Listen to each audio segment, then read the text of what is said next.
Hello, friends. This is Dave Hurwitz, executive editor at ClassicsToday.com, here with random reviews from the Overflow Room and the last of our Stravinskys. This is number 9, video number 9. I mean, I've been cutting them up into, I hope, digestible chunks because there's so much, and there's so much duplication, not just of discs, but of repertoire, and so maybe it's easier to do it this way. At least I'm hoping, but we're getting up here, we're filling up, and soon, believe it or not, we're going to be at the first ceiling length height shelf thing. So I'll be standing up to do this. I can hardly wait. Well, we're a while away from that. Anyway, here is the last pile of Stravinsky stuff. Ta-da! And it contains, as all of these do, just some amazingly fine performances. Let's see what's in this pile, shall we? Okay, Stravinsky does Stravinsky. Symphony of Psalms, Symphony of Three Movements, Symphony in C. This is one of Stravinsky's best recordings of his own music. It really is. You've got the Columbia Symphony Orchestra for the three movements and the CBC Symphony. They were done in Canada for the other two works. And they're really fine performances with the Festival Singers of Toronto. Well, whatever he used, it worked. These are great performances that are very useful for future generations, but also, of course, are worth listening to today still. They have survived the test of time. Then we've got another Oedipus Rex. Oh, this is the Colin Davis Sadler's Wells Opera original recording that he did with Ralph Richardson, the speaker. Yo, baby. And Ronald Dowd as Oedipus, Raymond Herrinks as Creon, Harold Blackburn, Tiresias, Patricia Johnson as Jocasta, Alberto Remedios as the shepherd, and Raymond Herrinks is back as the messenger. Now, this was always a good performance, and Colin Davis had a special affection for this. He recorded it multiple times, so that I have for sentimental reasons. It's a nice recording. Okay, Robert Kraft again, doing The Rite of Spring again, on Naxos, not quite excitingly again. It's funny. These are not slow performances at all. It's not that it isn't exciting because it isn't quick enough. It is quick enough. It's not exciting because Kraft doesn't push them hard enough in the parts that are supposed to really take off. Like, for example, the sacrificial dance, which for some reason is just kind of tepid. It's good and it's right in terms of what the score does, but somehow it just doesn't take off. Then we've got the Nightingale, the whole opera, with Olga Trifonova, Robert Tier, Pippa Longworth, and other people like that. And that's lovely. So the Nightingale is beautiful. It's a wonderful opera. Oh, yeah. Here we have the Monte Franck Symphony in D minor, coupled with the Petrushka from Boston. And I have this, it's a Japanese RCA. See, it's Japanese looking. And I got this because in those days, you couldn't get it any other way. The Petrushka was very hard to find. And so, yeah, I had no choice but to get the Japanese one. Now, of course, we don't need the Japanese one. So I stuck it down here in the Overflow Room. This is exciting. The Rite of Spring and the Pulcinella Suite with Yoel Levy at Atlanta on Telarc. We all bought these because we wanted to hear the Telarc sonics, which were predictably spectacular, which are absolutely marvelous. But this is a very good performance of the Rite of Spring as well. It's exciting and it, does what it's supposed to do. Symphony of Psalms, Symphony of C, Symphony in Three Movements on Praga. Now this is going to be interesting because you've got the Czech Philharmonic with Neumann in the Symphony in C. You've got, Rush Desvensky in the Symphony in Three Movements, also with the Czech Philharmonic. And the USSR Radio Television Symphony Orchestra with Rush Desvensky. They're doing the Symphony in Three Movements. And Rush Desvensky and the Czech people do the Symphony of Psalms. These are all Czech radio broadcasts from 1970, 83, and 77, respectively. And, they're of varying quality, but interesting for that purpose. I always loved Eastern European recordings of Stravinsky. because, that's where he was from. And their take on his music is always interesting and sometimes marvelous. What's this thing? Oh, the Maito Chamber Orchestra with Seiji Ozawa. You've got Ravel's Tombo to Couperin, the Pulcinella Suite, and the Concerto in D. This is on Philips. This is stuff that was never released in the Western world. It was all done for the Japanese market. But Ozawa is a great conductor of this neoclassical stuff, French stuff. Stravinsky always was really pretty marvelous. although his Rite of Spring remake for Phillips with Boston was sort of snoozeroonie compared to his Chicago one. That may be here.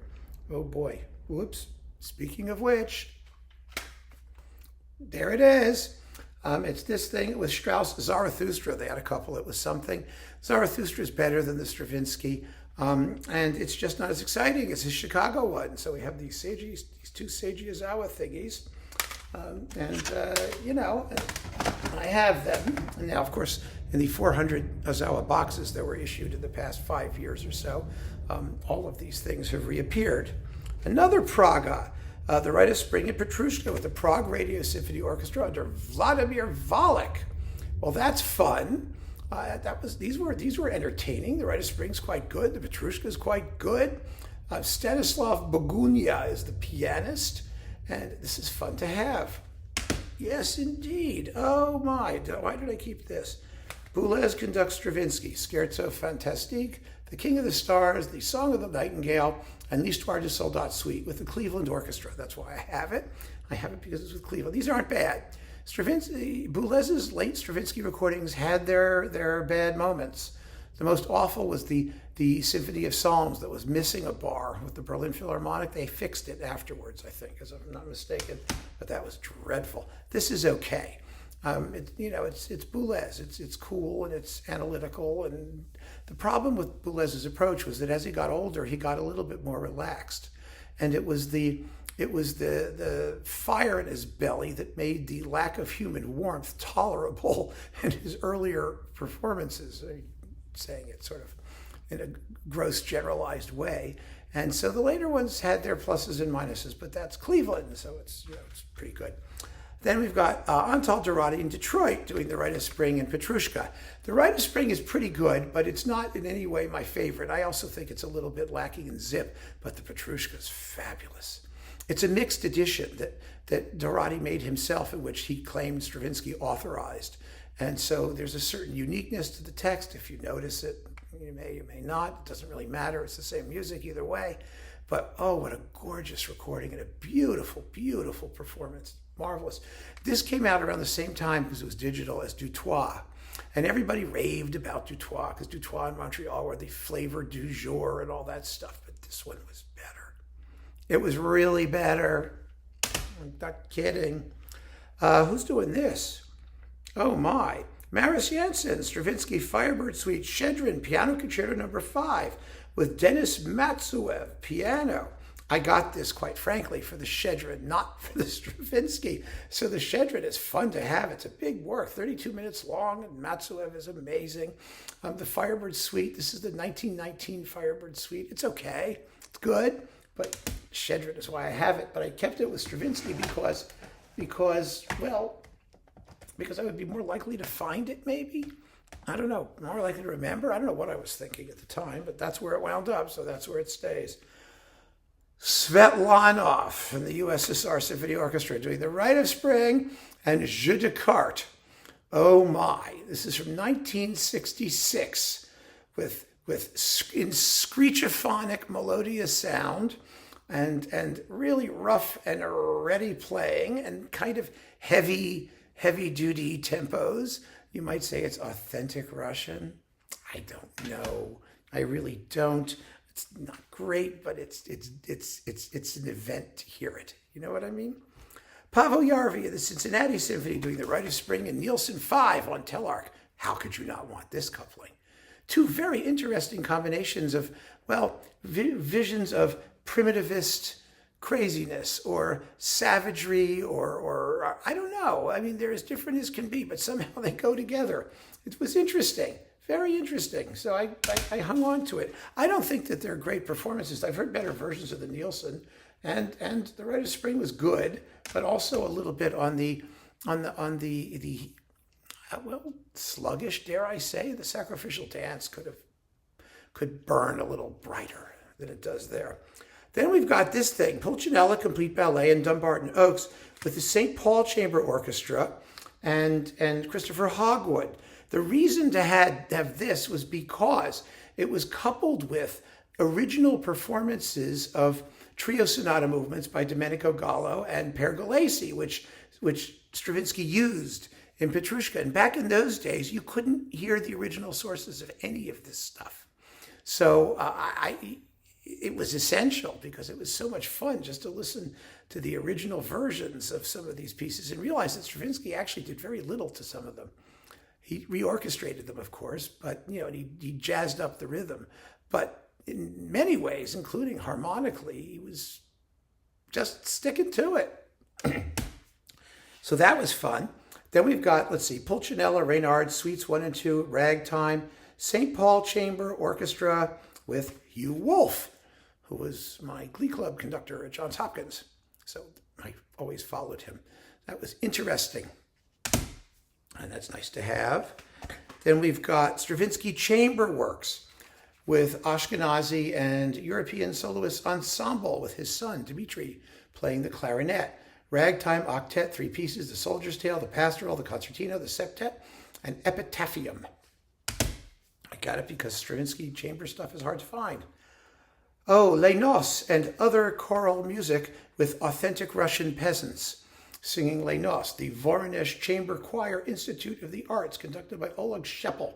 This was a fun, the 5 bridal songs from the Voronezh district. This is traditional stuff that was used in Les Noces. And then the Dove Descending and Introitus, T.S. Eliot in Memoriam. Who's conducting this stuff? James Wood with the New London Chamber Choir and Ensemble. And Hyperion. This was fun. It came out. It's not great, it's interesting. They're not the best performances of Les Noces or anything like that, but to hear, authentic hairy Russian peasants doing hairy Russian peasant things is always exciting. Stravinsky Orchestral Works, Stuttgart Chamber Orchestra, Dennis Russell Davies. This has the Monumentum pro Gesualdo di Venosa. That's why I got this. And then the Danse Concertante, the Concerto in D at Apollon Musicet. I think Dennis Russell Davies is one of the most, how do I put this? Uninteresting conductors alive and always has been. I mean, he did the complete Haydn symphonies. What a snooze fest. They were a crime. And I've seen him live, doing things, and they've all been dreadful. And, whenever he does romantic music, he has no feeling for it whatsoever. He does great Philip Glass. I don't know what that tells you about him or what that means, but he does. It's his strong suit. And these are cool neoclassical Stravinsky pieces that he plays with complete coldness. And that's why you keep them. Last but not least, we're done with Stravinsky. The end is the beginning. Another of the Ensemble Stravinsky boxes, 8 discs of stuff we already talked about in the first Stravinsky video. Yes, I had 2 of them. I have no idea why. I can't explain it. Just, they're here. That's all I can say.